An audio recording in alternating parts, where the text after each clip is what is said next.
This is a good game that for second game in a row that you guys were in it pretty much, for most of the game against a team that's favored. Your opponents haven't had any turnovers yet in the first two games. Is there something you guys can do to try to force more turnovers, or because I know that's one of the things that this the game plan is for you guys in this offense and defense? Yeah, first and foremost, I just want to say that, win or lose, we give God the glory and praise. We're going to continue to lean on Him for the strength that we need, and we're going to, even when the, things are not going our way, we're going to believe in Him for a breakthrough. To get back to your question, just, making it an emphasis at practice, getting turnovers, because, you got to do that practice to be able to do it in the game, and I think we have an understanding of it, but we just need to make it a bigger deal, right? Getting shots on goals, getting the ball out. Any chance we get, if you're second to the tackle, try to get the ball out. But I believe we can do that, and we're going to make it an emphasis at practice. All right, Logan. So they scored 6 out of the 7, 3 touchdowns, 3 field goals. What has to change defensively? We just need to get off the field. We need to get off the field. We can't have mental breakdowns. We got to be able to, be on the same page. Everyone doing their 111. We just got to do our job. Really, that's all it is. It's one guy messes up, we all mess up, and that just leads to them long drives and scoring 6 out of 7 times. So yeah, we're going to take care of that. Hey Logan, early in the game they were going to their tight end repeatedly. Did you guys know much about him coming into the game? Because I know they had a new head coach, new offense, and all that. And how tough was it to stop him on some of those? No, like Coach Shane said, it was a kind of a hard week to prepare, but we did know he was a good player, and we did prepare for him. And like I said, it's just mental breakdowns. Hats off to him. He had a great game. He's a great player. I think that it's a good lesson for us. For when we got to see a player of that caliber. So just preparing, like I said, at practice. Preparing the way that we need to be successful on game day. Logan, penalties really seemed to bite you guys today. You kept drives alive, kept Stanford moving the ball. How much of that is an emphasis, talking, to the guys in the locker room or this week in practice, that we cannot have these drives continue because we pass interference or we hit a player late? Yeah, that's going to be a big emphasis, knowing that, we got to be smart. You can't let your emotions those are big. You can't let your emotions take you do things that we cannot do. So we're going to emphasize that. Just being smart, just do the right thing. If it's closed, don't do it, And, but we're definitely not going to stop our intensity. We're going to keep on getting after it, but it's got to play smart,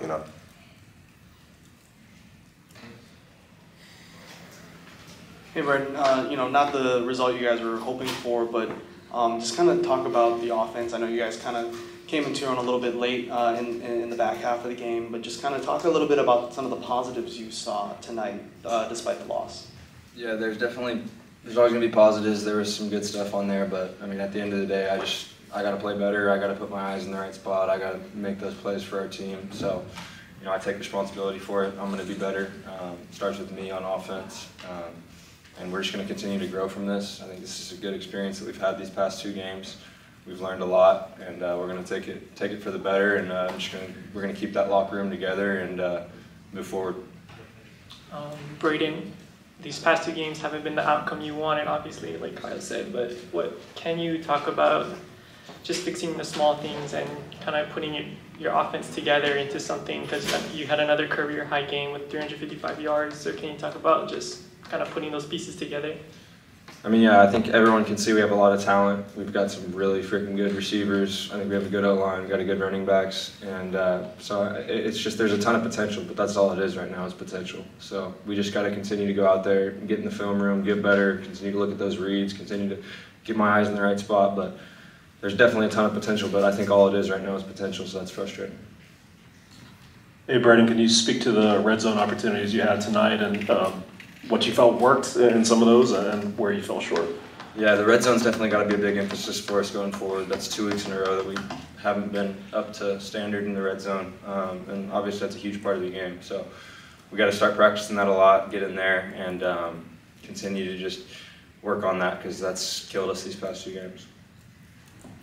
Hey Brayden, it's been 2 games now where Tylen's been a little bit slow to start off the season. What have you seen from him so far, and what's your message to him as one of the leaders on the offense to try and keep his head up as he pushes through a tough start to the season? I mean, I think he's a hell of a player, and I think a lot of people are going to start to see that. I don't think it's all on him. I mean, I think a lot of that's on me too. I just got to continue to build him up, and we got to build him up. I mean, he's a great football player. He's probably our best player on our offense, so we just got to continue to build him up. We know he's going to come along, and it's not all on him. And we're just going to build him up, and I guarantee you he's going to come back and start to have some really freaking good games.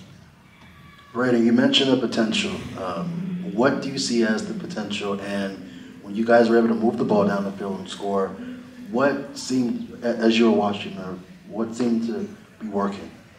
Yeah, it looks beautiful when we start to get on the same page, and I'm on the same page as those receivers, and that's what we just got to go in the film room and look at what we're having success with, continue to do that, continue to run that, and just go look at the stuff that didn't work and just work it out, because, I mean, like Coach Shank said, there was a lot of stuff we left out on that field today. I think we easily could have had a lot more yards in the passing game, and starts with me, but we're gonna get in that film room, we're gonna get it right, because we got a ton of skill at receiver. So. Brayden, no interceptions, that's a good thing. 6 sacks, and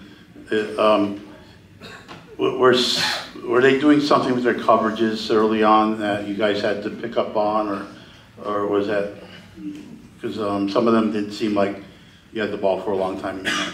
Yeah, for sure. We definitely didn't really know exactly what they were going to do on defense. I mean, it's a brand new defense. We could only game plan for what we thought they might do, and they come out in some different stuff and some things we thought. So, I mean, that's tough whenever you're playing a team that hasn't played and has a new coaching staff. But at the end of the day, I just got to get the ball out of my hands quicker. I don't think any of those sacks were on the O-line. I think they were on me. So I just got to get the ball out of my hands quicker and make those reads. All right, thanks, Wade. Thank you all. Thanks, everybody.